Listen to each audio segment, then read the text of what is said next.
Today we are covering what is probably arguably one of the most popular Western applications of the entire application season, and we are now in peak application season. You're listening to The Western Rookie, a hunting podcast full of tips, tricks, and strategies from seasoned Western hunters. There are plenty of opportunities out there. We just need to learn how to take on the challenges. Hunting is completely different up there. I've harvested 26 big game animals. You can fool their eyes, but you can't fool their nose. 300 yards back to the road turned into 3 miles back the other way. It's always cool seeing new hunters go and harvest an animal. I don't know what to expect. If there's anybody I want in the woods with me, it'll be you. Welcome back to another bonus episode of the Western Rookie podcast brought to you by GoHunt. Today we are covering what is probably arguably one of the most popular Western applications of the entire application season, and we are now in peak application season. You heard it last week with Montana, that kicked it off, and now we have about 12 straight weeks of bonus episodes around application announcements, which is perfect timing because I just heard from the folks over at GoHunt.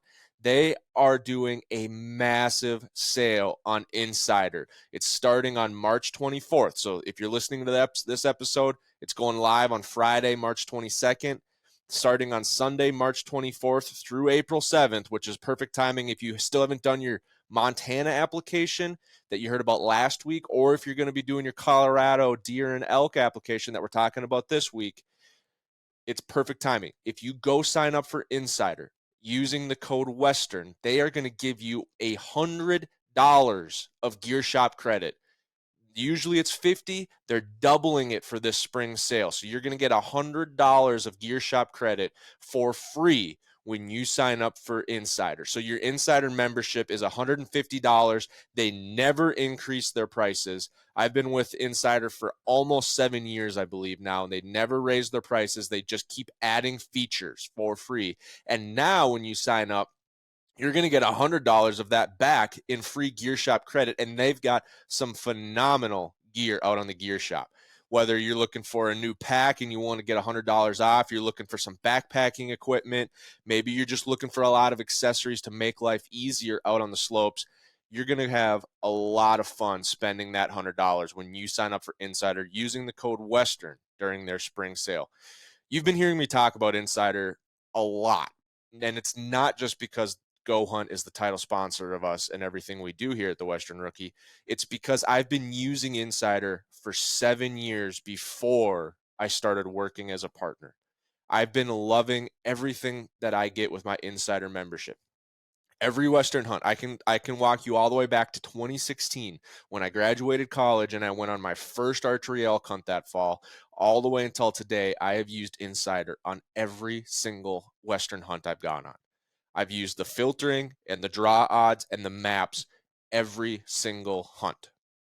I'm finding units. I'm looking at where to apply. I'm looking at the application strategy articles on which units are good, which units are bad, what's the species breakdown for that state, all kinds of stuff, guys. I'm telling you, I use GoHunt all the time. I probably spend dozens of hours each year researching units that I get in Insider, and it's got some of the best and most accurate draw odds available anywhere on the internet for Western applications. It's got the best filtering tool for finding units specific to what you want, whether you're looking for trophies, whether you're looking for guaranteed draw odds, whether you're looking for high success rates.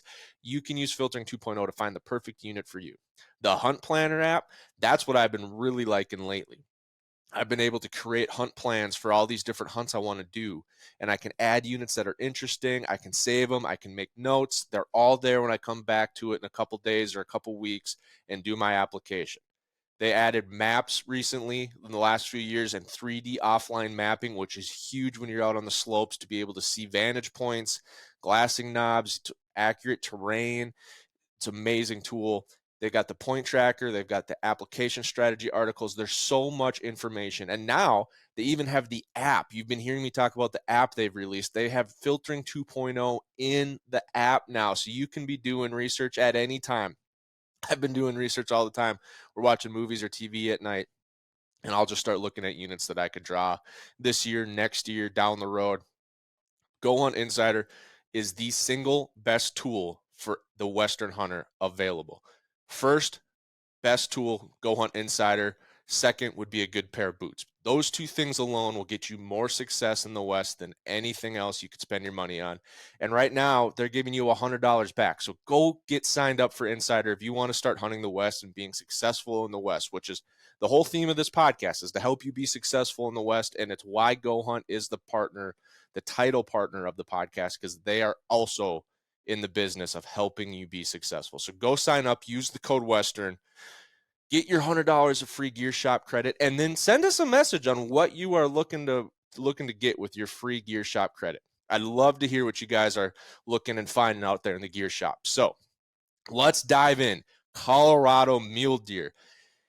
This is probably one of the most exciting apps of the season. It's the biggest state for mule deer. It's one of the biggest states for Western hunting. And the Colorado Mule Deer application deadline is coming up April 2nd at 8 p.m. Mountain Time. Do not wait to the last minute, guys. Things happen. Internet goes out. Get it in before that. But it's April 2nd, 8 p.m. Mountain is the deadline. The draw system is a standard preference point system. We'll get into that below. The party app notes any number of resident and non-residents can apply as a party for deer. There's no cap. Montana's got the cap of 6. Wyoming's got a cap of 7. I think we did New Mexico recently as a cap of 4. Colorado deer, no cap. Residents and non-residents can apply together in the same group. So very cool. We'll hit more on that later. Leftover tags, there's a second drawing. So after the first drawing and all the choices are done, the available tags will go up for a second drawing. If there's any leftovers after the second drawing or return tags throughout the season, they come up as a first come, first serve sale, and we'll get into that as well. So what's the breakdown? Applying for a mule deer tag in Colorado. Like I said, you do not need to front the cost of the tag, which is great.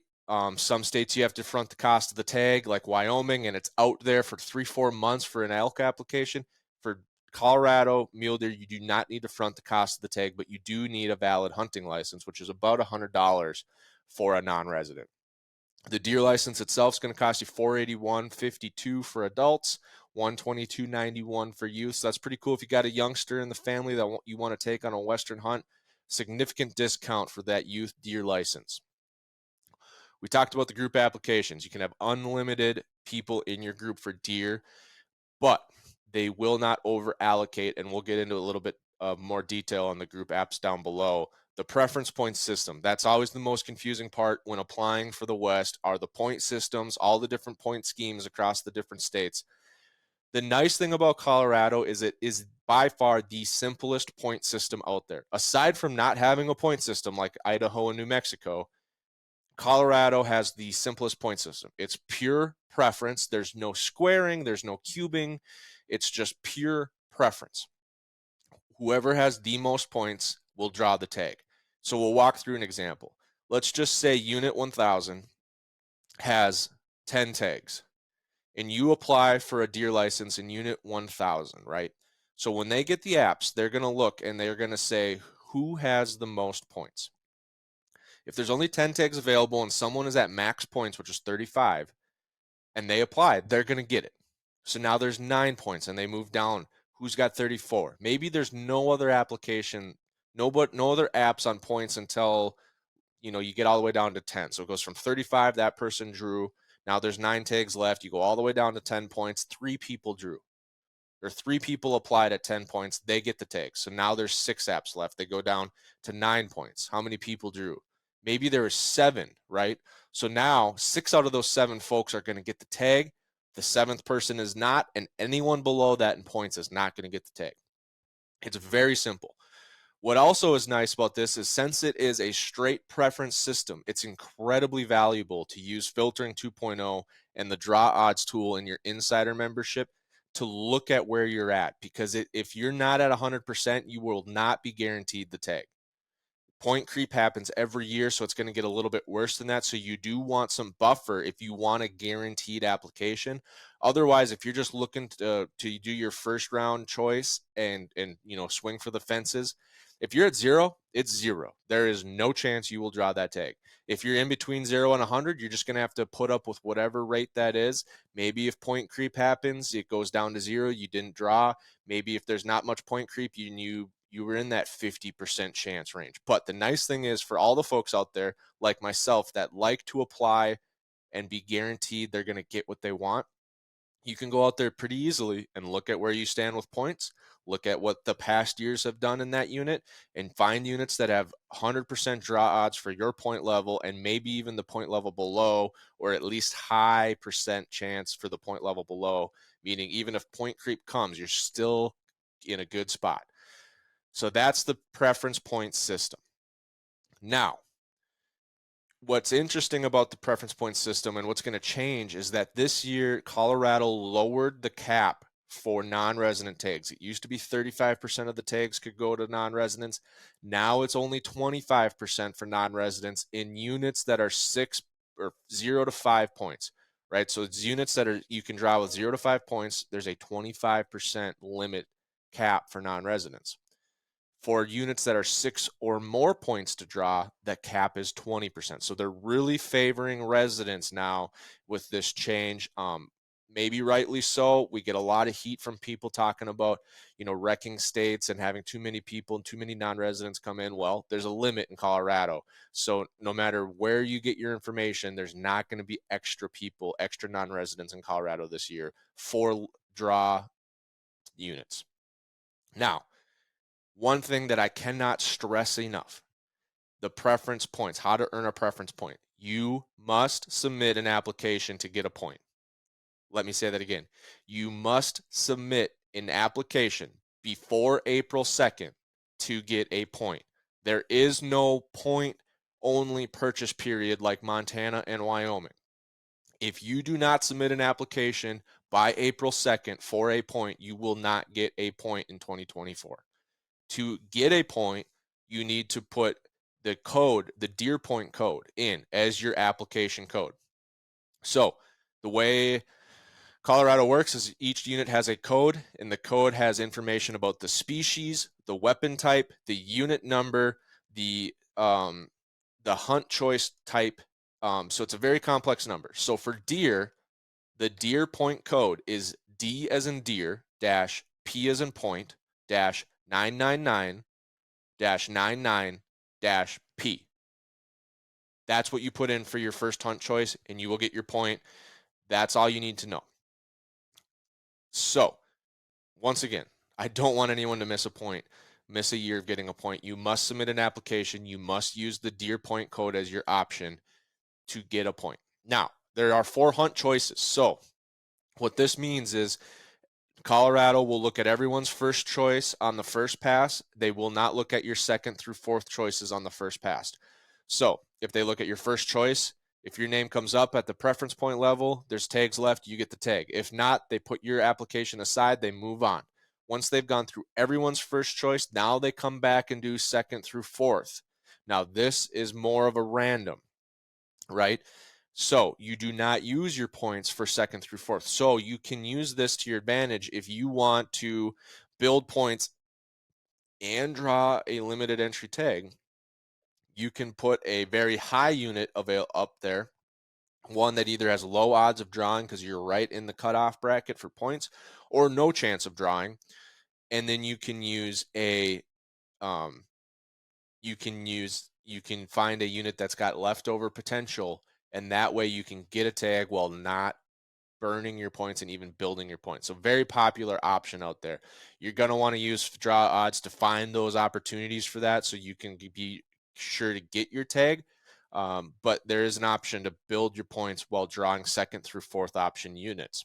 Now, interesting thing, group apps and points. So like I said before, there is no cap to the number of residents and non-residents that can apply together for deer, but you need one group leader and everyone must apply for the same hunt choice for each option. The only thing that can change is male or female tags. Like for elk last year, everyone chose to get a bull tag, but somebody could have applied for a cow tag, but that's it. You cannot apply for a different weapon type. You cannot apply for a different hunt season. You cannot apply for a different unit in your group. Everything has to be the same. If anyone messes that up, the whole group is out. Colorado will also not over allocate for a group application. It means if there's 2 tags left, your group comes up and there's 3 people, you're out. They're going to move on. And what's really interesting is the party goes into the draw at the level of points that is equal to whoever has the lowest points in your group. So if 3 people apply and someone's got 1 point, 2 points, and 3 points, your entire group goes into the draw with 1 point. So you really got to be careful who you allow to join your party. You want to make sure if you're hunting as a party, everyone's buying the same number of points each year so that you can apply equally. Other states, you can throw in someone with high points and it averages out and you can kind of hack the system. Not in Colorado. So you need to apply accordingly and pick your partners carefully. We talk about it in the main podcast. You got to pick your hunting partners carefully. You can't just have someone that says, I'd love to go hunting, and 3 of you have 6 points, he's got 0. Now you're going to go into the application with 0. So be careful about that. So the second draw, once the leftover licenses are available on the second draw, anyone can apply. It's not just the people that entered the first draw. You still have to have that hunting license for $100, but it's a random draw. If there's any returned or leftover licenses after the second draw, Colorado, which, caveat, Colorado allows you to return licenses. You can either immediately after the draw refuse the license and restore your points, or if you do pay for the license, but later on you want to return it, you can return it up to 30 days before the hunt, and you can either choose a refund or your points back. You don't get both like you do if you refuse it immediately after the draw.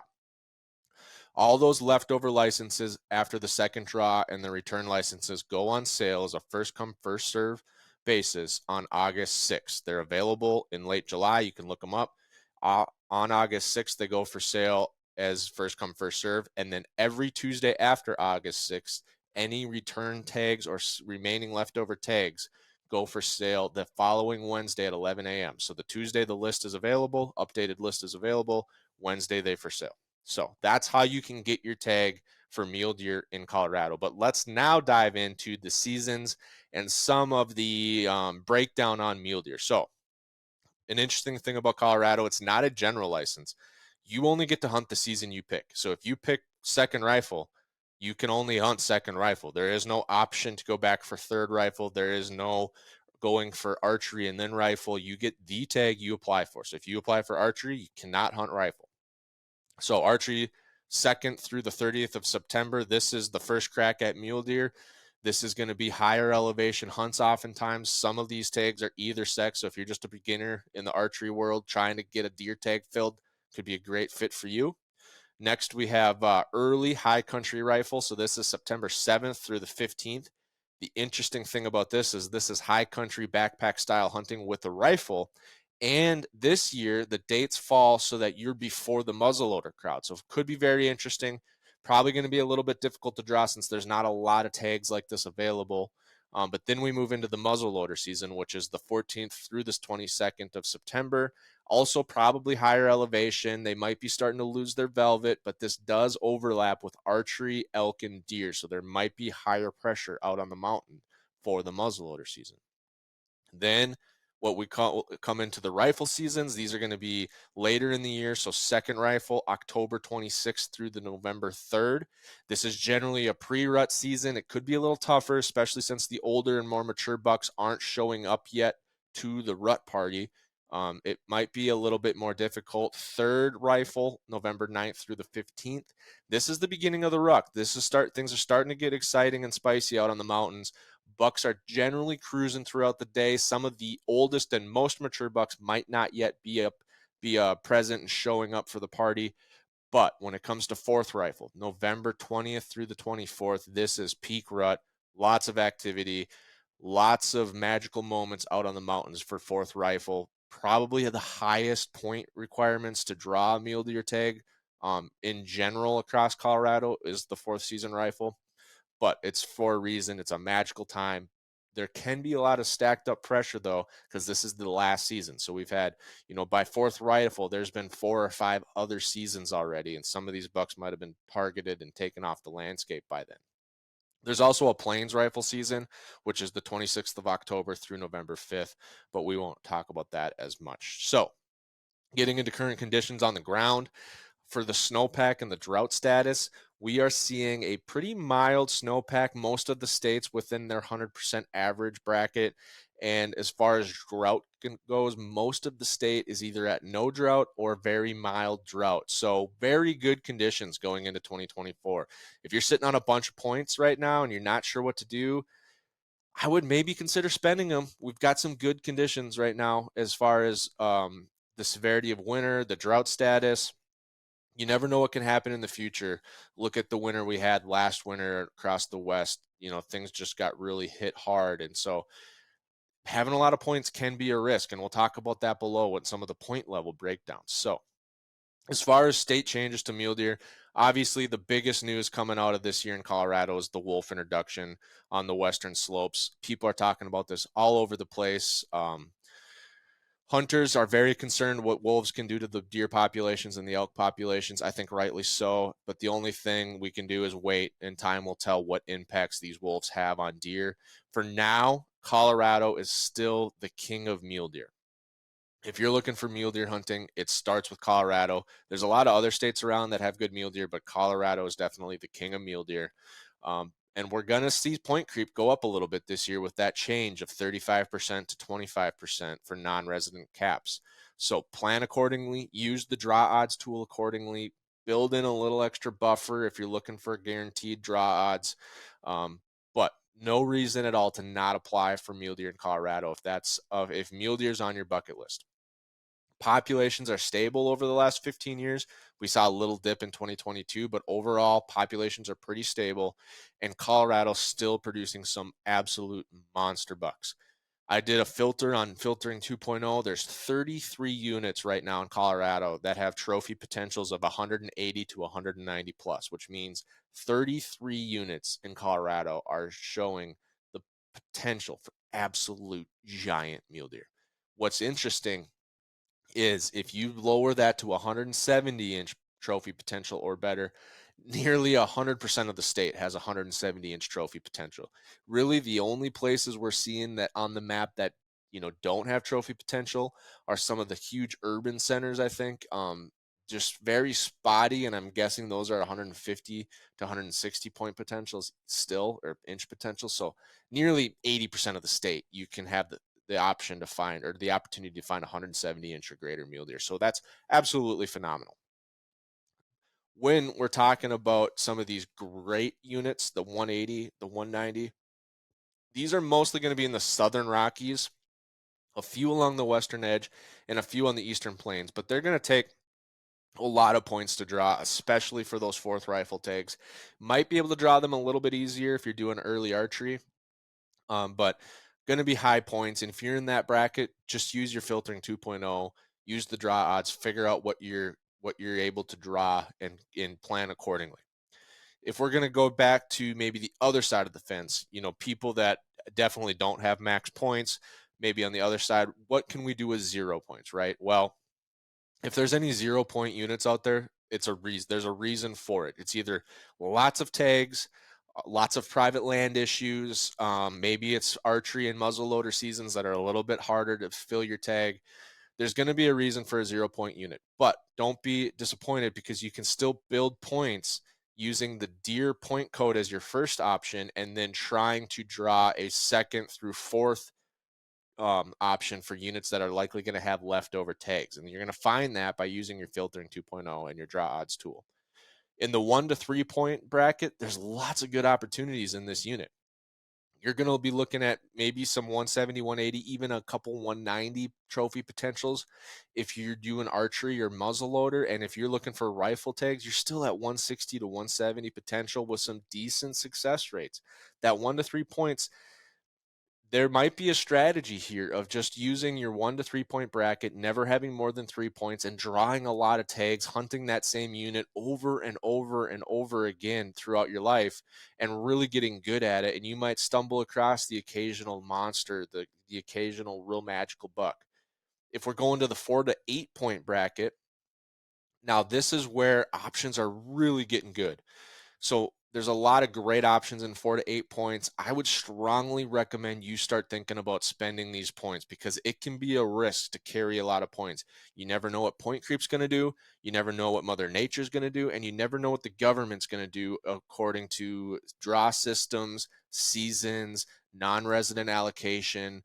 Like we saw this year, they could go from 25 down to 5, and now your 15 points that you've built, or your 20 points that you're built, isn't even close to drawing the tag, because there's so many people above you. So 4 to 8 points, strongly consider spending your points by the time you get, at least out of this phase. Like if you're at 8 points, really look hard at what you want in a mule deer hunt, and can you get it? Because at 8 points, there's a lot of 180, 190 potential. With good success rates for archery and muzzleloader, and there's a lot of 170 to 180 potential with very high success rates on the rifle. 8 to 12 points. Here's my honest feedback. At 8 to 12 points, you're really not getting anything extra that you didn't have at 4 to 8 points. I don't think it's worth waiting these extra 4 years to draw a tag. That's just my 2 cents.